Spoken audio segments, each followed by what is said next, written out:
मैं आपको सुनाने वाला हूँ आज का न्यू स्टोरी।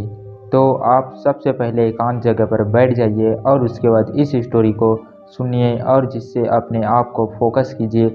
मैं इस कहानी में आपको बताने क्या चाह रहा हूँ, यह कहानी आपका पूरा सोच बदल कर रख देगी। तो चलिए फिर आज का वीडियो हम स्टार्ट करते हैं। यह कहानी शुरू होती है एक छोटे से गांव में रहने वाले लोगों के साथ। तो एक गांव में रहते हैं और उसमें से एक गुरुजी रहता है और शिष्य रहते हैं।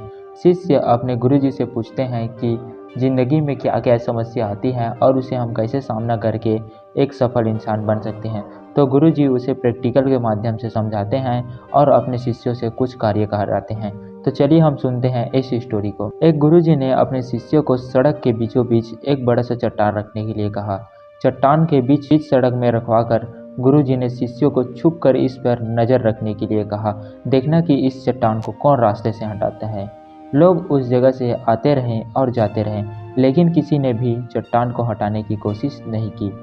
उस चट्टान के पास तो कई लोग गुजरने वाले में से गुरुजी के खास करीबी थे और कई शहर के बड़े व्यापारी भी शामिल थे।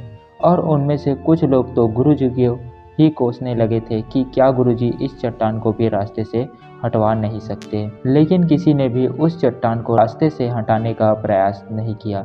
ऐसा काफ़ी दिनों तक चलता रहा। एक दिन एक किसान अपनी सब्जियों के साथ उधर से गुजर रहा था।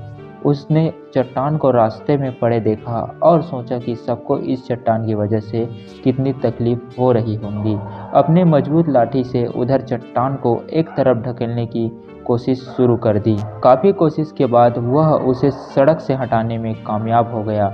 चट्टान रास्ते से हटाने के बाद किसान अपनी सब्जियों को उठाकर जाने ही वाला था कि अचानक उसकी नज़र उस पोटली पर पड़ी जो ठीक उस जगह पर रखी थी जहाँ से वह चट्टान को हटाए थे। और उस पोटली को खोल कर देखा तो उसमें कई सोने के सिक्के थे और गुरुजी का एक संदेश भी था, जिसमें लिखा था कि यह सोने के सिक्का उसके लिए है जो इस चट्टान को रास्ते से हटाएगा। दोस्तों, बिल्कुल ठीक इसी तरह हम सबके लाइफ में भी कई परेशानियां आती है। जो लोग उस परेशानियों से बचकर निकल जाते हैं और कुछ लोग रास्ता ही बदल देते हैं और चंद लोग ठान लेते हैं कि उन परेशानियों का हल निकाल लेने की मजबूत इरादे और नेक दिल के साथ किए गए कोशिश के परिणाम हमेशा ही अच्छे आते हैं। इसीलिए जीवन में परेशानियों घबराओ मत, बल्कि उन परेशानियों को हल करने की कोशिश करते हुए जीवन में आगे का सफ़र बढ़ते रहो। ये था दोस्तों एक छोटी सी कहानी जो गुरुजी अपने शिष्य को सिखा रहे थे और प्रैक्टिकल करके दिखाते हैं कि क्या क्या ज़िंदगी में समस्याएं आती है और इसे कई लोग बचकर निकल जाते हैं, जिससे वह अपनी ज़िंदगी में सफल नहीं हो पाते हैं। लेकिन कुछ लोग उन्हीं में से उस समस्याओं को हल करने में लग जाते हैं और उसे उस किसान के तरीक़े से ही, जैसे लास्ट में सोने के सिक्के मिलते हैं, उसी तरीक़े से बहुत बड़ा सफलता प्राप्त होती है। तो यह था दोस्तों छोटी सी कहानी। यदि हमारी कहानी आपको अच्छी लगी हो तो एक लाइक और एक सब्सक्राइब करना ना भूलें। Thank you, thanks for watching. मिलते हैं एक और नए वीडियो के साथ। आपका कीमती समय देने के लिए धन्यवाद।